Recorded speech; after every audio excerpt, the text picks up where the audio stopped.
Welcome back. It's 3:48 with me, Martin Daubney, here on GB News. Now, before we begin this next story, we'll be using some strong language in order to convey the account of what happened, so cover your ears if you're easily offended. The story is astonishing, and it's this.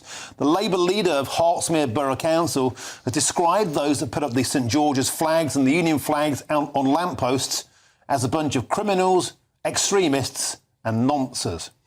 Jeremy Newmark made these comments in response to the Tory councillor Brett Rosehill's question. Here it is. Do you accept that by constantly linking our national flag to extremism, as you did in the question, or the answer to the question, as well as many Labour MPs at the moment, that you run the risk of letting extremists define it instead of reclaiming it for the mainstream?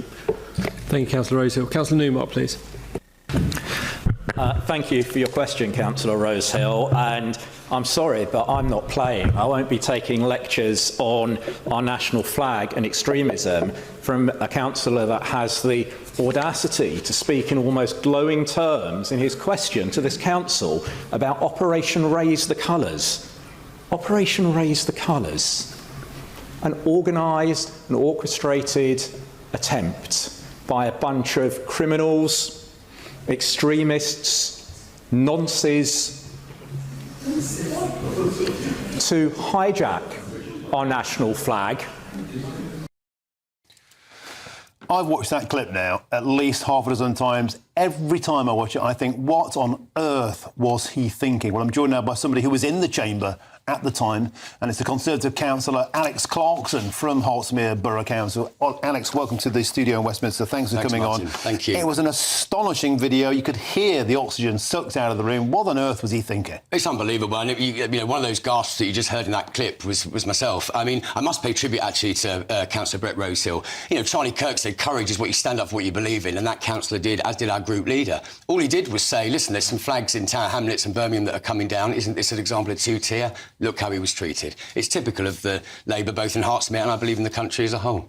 Later on, I'm going to be joined by one of the national organisers of Operation Raise the Colours, and let me tell you this, he's utterly livid. He's a businessman, he's a family man. You know, he's been called a Nazi, he's been called a fascist, he's been called a racist, but even he was gobsmacked that it would be even a good idea to go down this route. What's been the reaction in the local area? Well, look, you know, in Boreham Wood, there's flags flying from lampposts and indeed across Hertfordshire. And that's the thing. If you look at that, you know, the march about kind of uniting the kingdom, you know, there was families, there was like toddlers in prams, there was pensioners, you know, having actually almost a picnic. I mean, there was the odd, you know, there's some odd violence. But if you look, Notting Hill Carnival's had more arrests. The Palestinian March earlier in September, more arrests. This is just typical of Labour's virtue signalling and the duplicity. You're all right, they bang on about diversity inclusion, but only if you agree with them.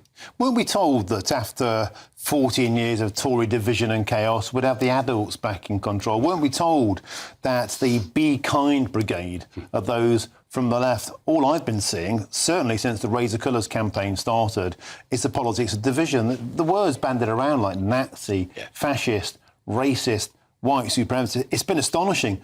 Even I wasn't prepared for them to use the word nonce. No, absolutely. It's disgusting, and I think they should be ashamed of themselves. Look, people are concerned. The way of life is changing. There is pressure on local services. They are valid things to be concerned about. Look how you were moved to tears about that poem that girl came on. You know, there's a case to be made, and it's a case that, as Conservatives, you know, we've got unionists in our title for a reason as well. We will stand up for British values, and that includes flying the flag. Listen, I tell everyone in Boreham Wood, you know, buy that flagpole, put it in your front and back garden, hang it from out the window.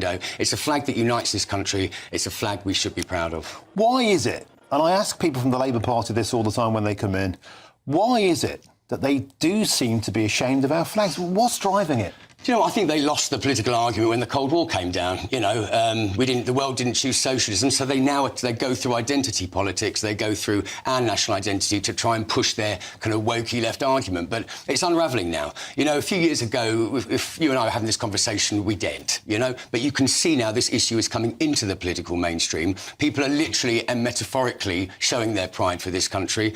And I think they do it because they divide and rule. And, you know, you're now seeing, I think, you know, they bang on about extreme right, and that's what we were labelled in that chamber Wednesday night. Yeah. Watch out for the far left. They're on the rise. We saw it in its extreme form. You know, someone who stood up to them, they couldn't beat him in debate, they silenced him forever. I think it's the far left this country needs to watch out for. Do you know, I had that conversation with Lord Walney several times in the past weeks. I had it since the assassination of Charlie Kirk. I think something is going on. It's born of an intolerance. It's born of a sense of superiority. Has there been any incidents in your manor of people taking flags down? Do you know what there has? There's been comments, comments online. We get lots of emails from residents, actually, and I've had lots that people are genuinely concerned. Here's the proof. There was a by-election in this area at the moment. It was a Labour seat. The Conservatives won it. We stopped the reform surge. The Labour vote slumped by 34%. So there's the clearest indication that actually Labour's values aren't chiming with residents' values.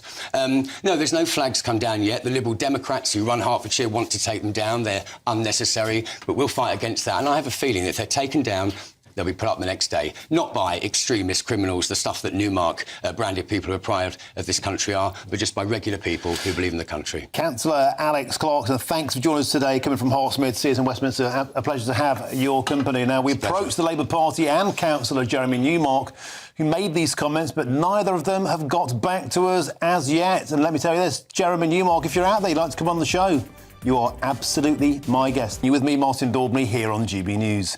Now, the Prime Minister is under yet more pressure as a poll out today has shown that people are not backing the Prime Minister whatsoever.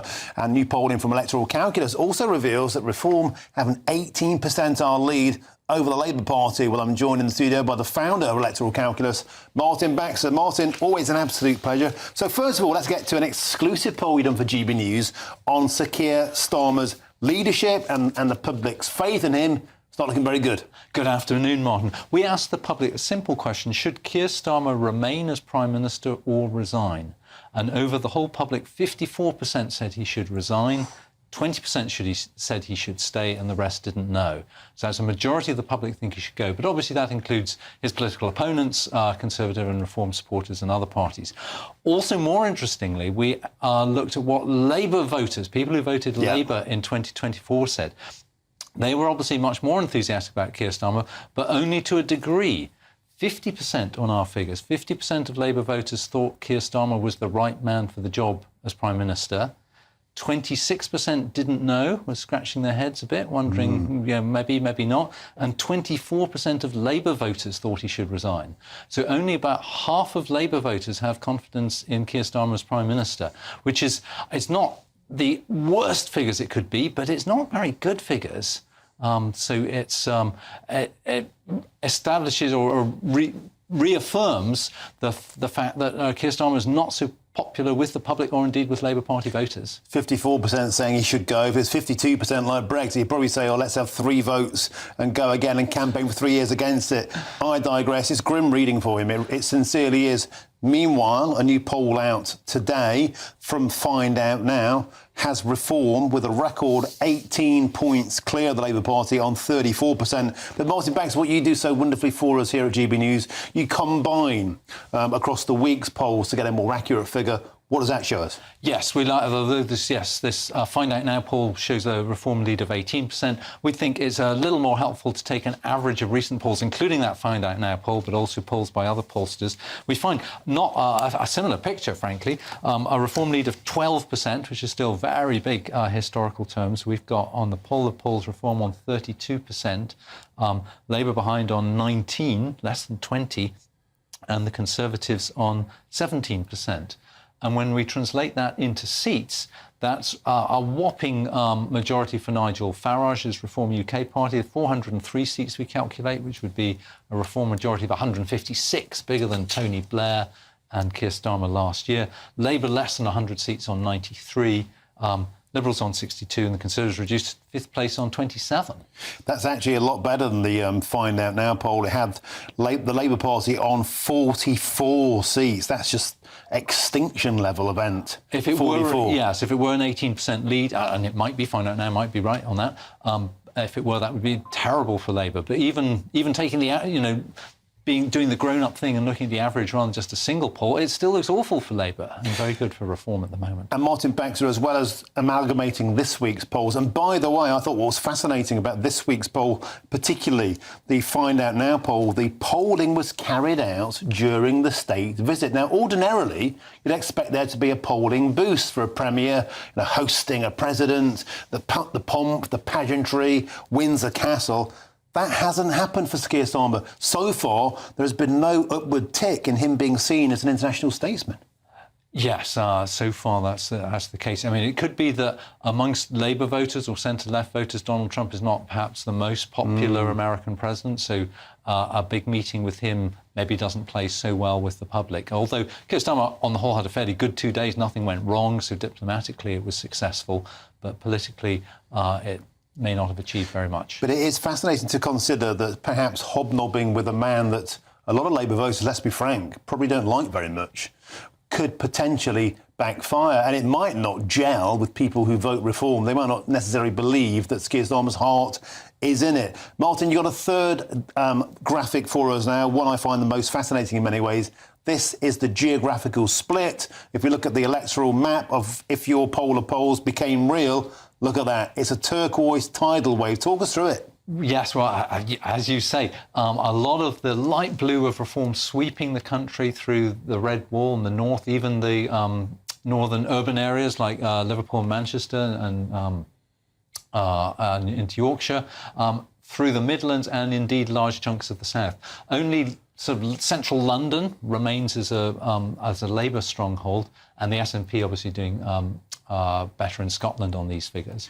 Reform are doing quite well in Scotland, but not enough to take a lot of seats yet. And what's really fascinating, there was a by-election in Cardiff overnight, and Cardiff is down as a die-hard Labour seat. They slipped 31 percentile in Cardiff. Reform put on 39%. Cardiff has gone to Reform award there for the first time ever. We're seeing Plaid Cymru doing well, but really the Conservatives being forced out. Labour Party, once again, the pattern we see week in, week out, Martin Baxter, Labour being forced back into city centres, into university towns, and the provinces being swept by that turquoise tidal wave. Martin Baxter, thank you as ever for joining us and bringing us fully up to speed. Always a pleasure to have your company. Thank you.